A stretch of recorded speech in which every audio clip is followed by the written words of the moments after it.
Hello everyone. In this video we will have a tutorial session on the topics covered in module 3 of this linear systems course. So, we will do one mathematical problem followed by 3 different proofs which we have actually looked into during the lectures. So, the first problem is as follows.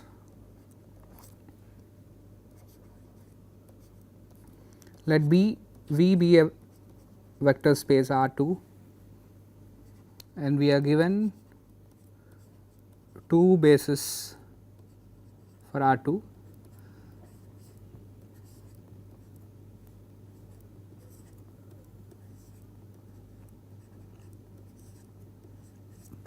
B which is vectors 1, 2 and 3, 4 and C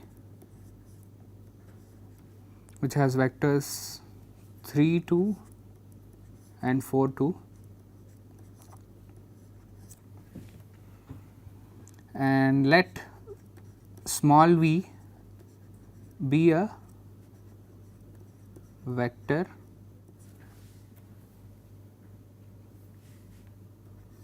two, 2 as per standard basis.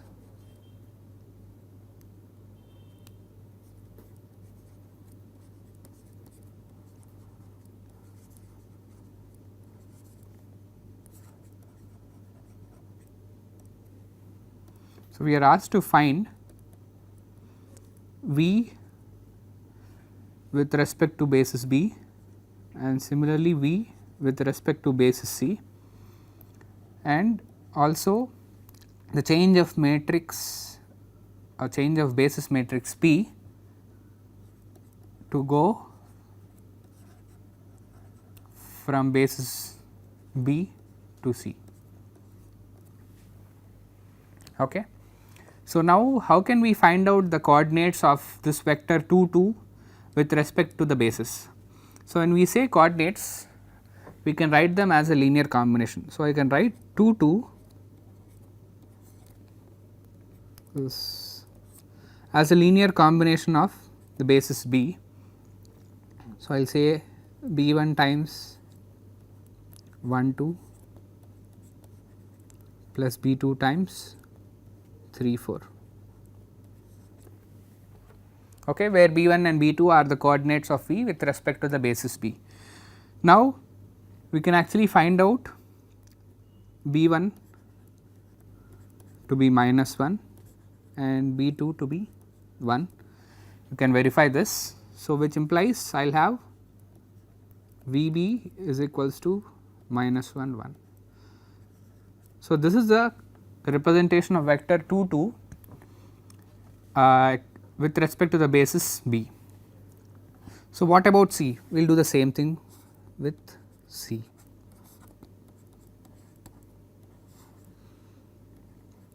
C 1 times 3 2 plus C 2 times 4 2 and we will get C 1 to be 2 and C 2 to be minus 1, which implies V C is 2 minus 1. So, this is the vector V with respect to the basis C. Now, we are asked to find out the change of matrix change of basis matrix P to go from B to C. So, this we have actually looked into a formula during the lectures which is given by C inverse B, where C is the matrix containing the basis vectors as columns and B is the matrix containing the basis vectors of B as columns. So, now I can get 3 2 4 2 the inverse times 1 2 3 4, okay, and this will give me, you can do the inverse by yourself. I will just give you the final answer. Minus 1 by 2 is actually the determinant, 4 and 6. Okay. So, you can verify this inverse and multiplication. So, this is my change of basis matrix to go from basis B to basis C. Okay. So, this is the first question. Going to the second question, which is actually a proof.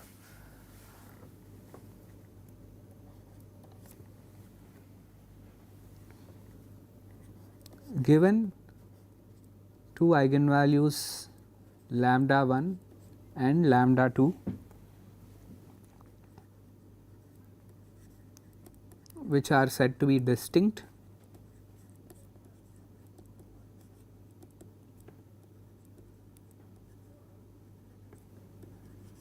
of a 2 by 2 matrix A.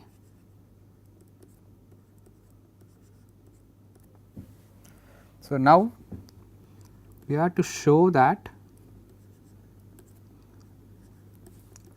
the corresponding eigenvectors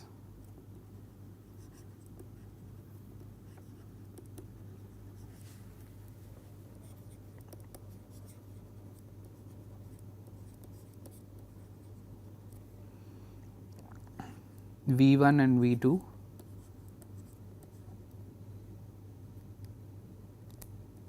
are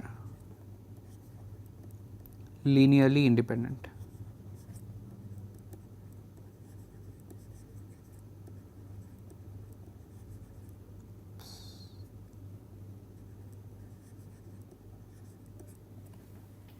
Okay. So, we are asked to show this. So, we will go through the proof.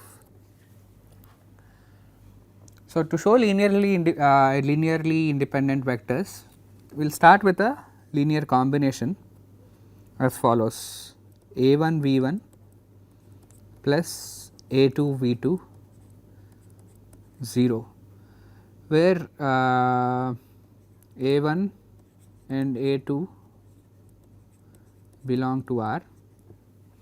So, I am taking two scalars and writing the linear combination and saying it to be 0. Now, if V1 and V2 are linearly independent, then A1 should be equal to A2 and both of them should be equal to 0. So, this is what we need to prove to show that V1 and V2 are linearly independent. Now, we know that V1 and V2 are eigenvectors. So, I can write of A. So, I can write A V1 is equals to lambda 1 V1. Similarly, A V2 is equals to lambda 2 V2. So, consider this: A times the linear combination A1 V1 plus A2 V2 will obviously be 0 because we assume that the linear combination gives us 0. So, now we expand it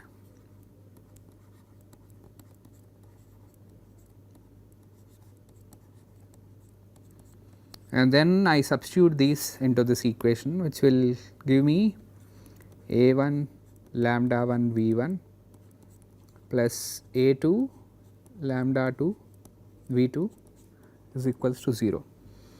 So, we will say this is equation 1. Now, I will consider another equation. I will just multiply lambda 1 with the linear combination, which will again will be 0, and it will be A1 lambda 1 V1 plus A2 lambda 1 V2 will be 0. So, I will call this equation 2. Now, what if I subtract 1 from 2? I will get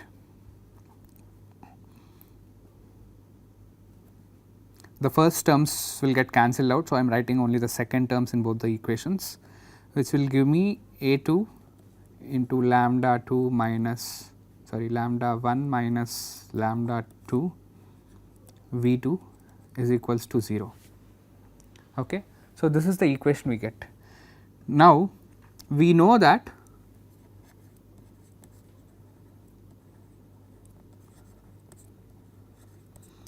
lambda 1 minus lambda 2 is not equal to 0, because that is the assumption that we started, that they are distinct, and then also V 2 is not equal to 0, because it is a eigenvector and it cannot be 0. So, the only way that this equation can become 0 is A 2 being 0. So, now if A 2 is 0 and I take this and substitute in the linear combination, then I get A 1 V 1 to be 0, and V 1 obviously cannot be 0. So, it again implies that A 1 should be 0. So, now this proves that A 1 and A 2 are equal to 0, and hence V 1 and V 2 are linearly independent.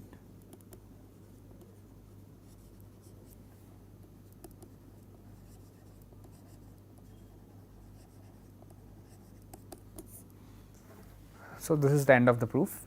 Now, you can actually prove this for any number of n distinct eigenvalues and corresponding n eigenvectors. So, this can be extended to any number. So, now we will prove the Cayley-Hamilton theorem, which was introduced during one of the lectures of this week.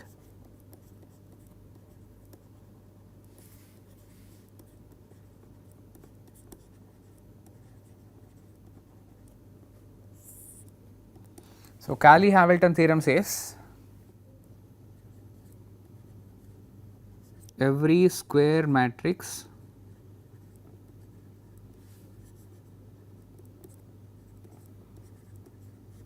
satisfies its own characteristic equation.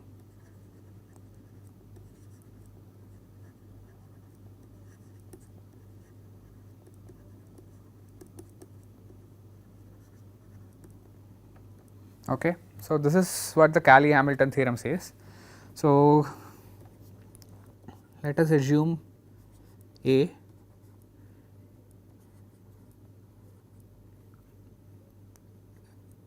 an n by n matrix which has the following characteristic equation. I will call it P of lambda. It is an nth degree polynomial.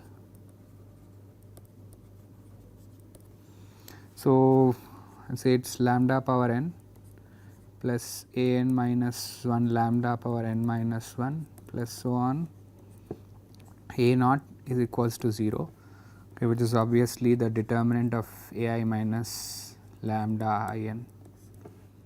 Okay. So, I will just put this as equation 1.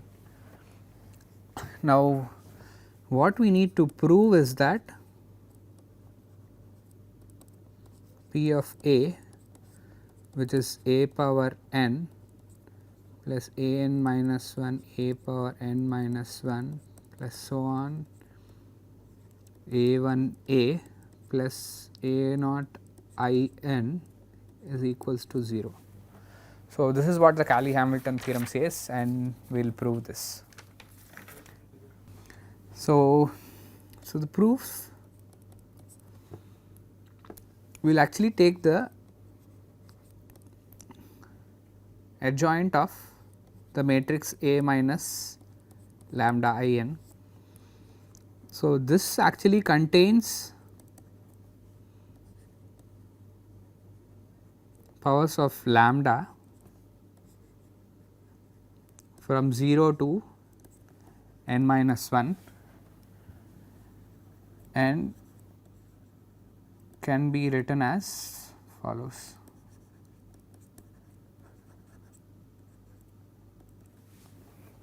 Highlight adjoint of a minus lambda I n is equals to, I will take some coefficients b n minus 1 times lambda power n minus 1 plus b n minus 2 lambda power n minus 2 plus so on up to b naught, where b n minus 1 B n minus 2 B naught are all n by n matrices. So, this I will assume denoted by as equation 2. Now, if we take the formula for A inverse is 1 by the determinant of A times adjoint of A, and I can send determinant of A to the other side,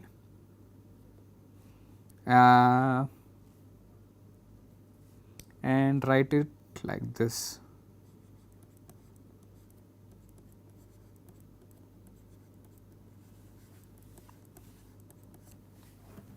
So, I took A inverse, I put A to the other side. Now, because it is a matrix, there will be an in here. So, the same thing I can write it in terms of A minus lambda I. So, I will say A minus lambda I, this is the matrix, times adjoint of A minus lambda I is the determinant of A minus lambda I times in. So, now in this equation I will substitute 1 and 2 in adjoint of A and determinant of A minus lambda. So, then I will get something like this.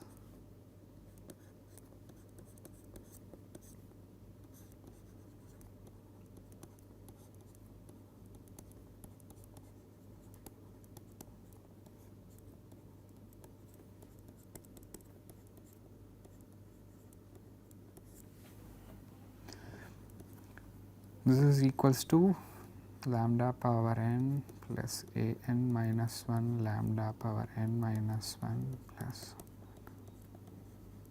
a naught times in. Okay. So, what we will now do is we compare the coefficients.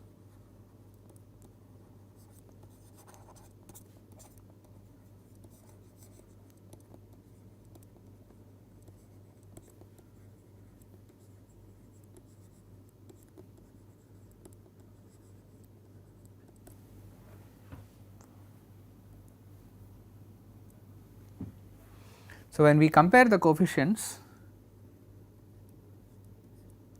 I can write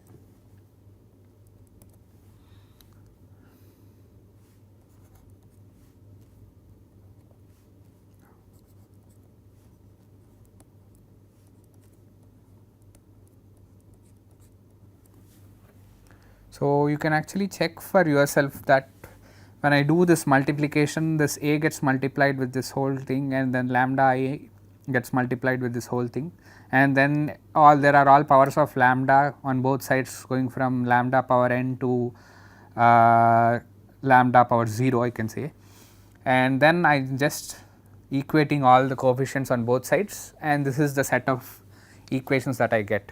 Now, what I will do is I will multiply these with powers of A.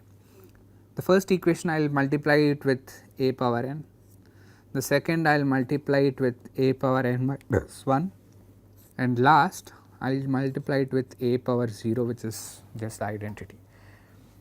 Okay. So, now when I do this, I will and add up all the equations. So, multiply with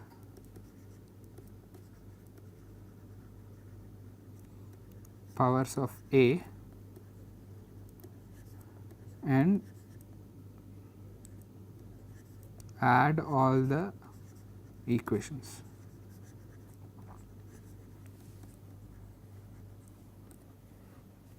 So, when you add all the equations, actually all the terms on the left hand side get cancelled, and we will be left only with the terms on the right hand side. And what are those terms on the right hand side? The first term will be a power n, because a power n is getting multiplied with I n, and the second term will be a n minus 1, a power n minus 1, and so on a naught I n, because a power 0 is just I n, and because all the terms on the right hand side got cancelled, I can just assume it to be 0. So, now this is what the Cayley-Hamilton theorem says, and we were able to prove it. So, going to the next proof,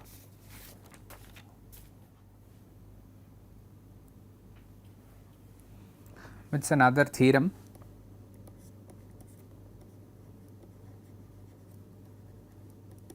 which says two square matrices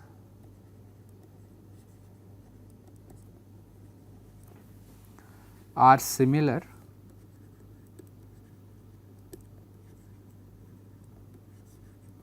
if and only if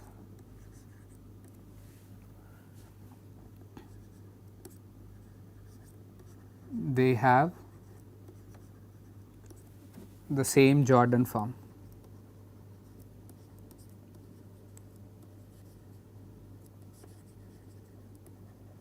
Okay. So, we will try to prove this. So, in the first part we will take the if part, that is, we assume that they have the same Jordan form. So, if I write it in terms of matrices, if I take J1, okay, first I will write down some notation and then go to the proof. So, let A and B be n by n square matrices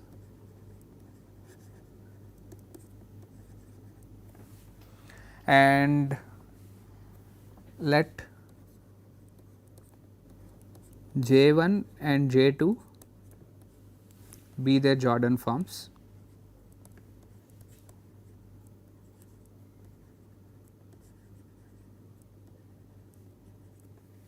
So, which means that I can write A as some P J1 P inverse, and similarly B as some Q J2 Q inverse. And you can actually see that P and Q have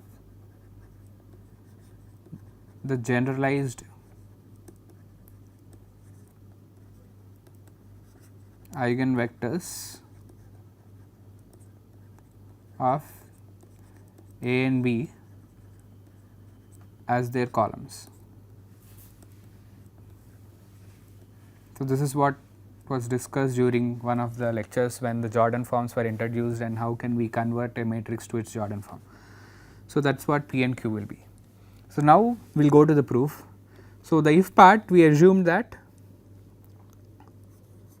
it is given that the Jordan forms are same, which means J1 is equals to J2 is equals to, I will call it J, and then I can rewrite the equations Pj P inverse and B is equals to Q J Q inverse. Now, I can write J to be P inverse A P and then substitute this in B, I will get Q P inverse A P Q inverse. So, if I take this to be R or say I will say R inverse, then I can write it as R inverse A R. Now, this implies that if I am able to write B as R inverse A R, then A and B are similar matrices.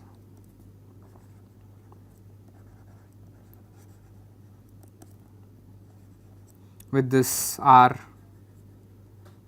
is the model matrix.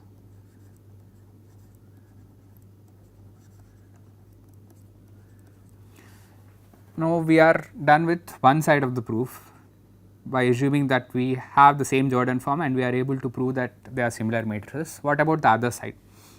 So if we take the square matrices to be similar, so this is say part 1 of the proof. Part 2 of the proof says that A and B are similar, which implies I can write B is some R inverse AR.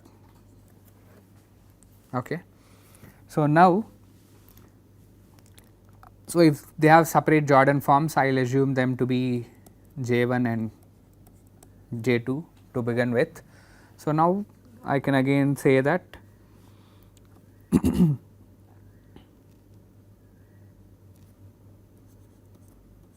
A is P J1 P inverse. I already have that B is equals to R inverse AR, and I will substitute A in this, which implies B is equals to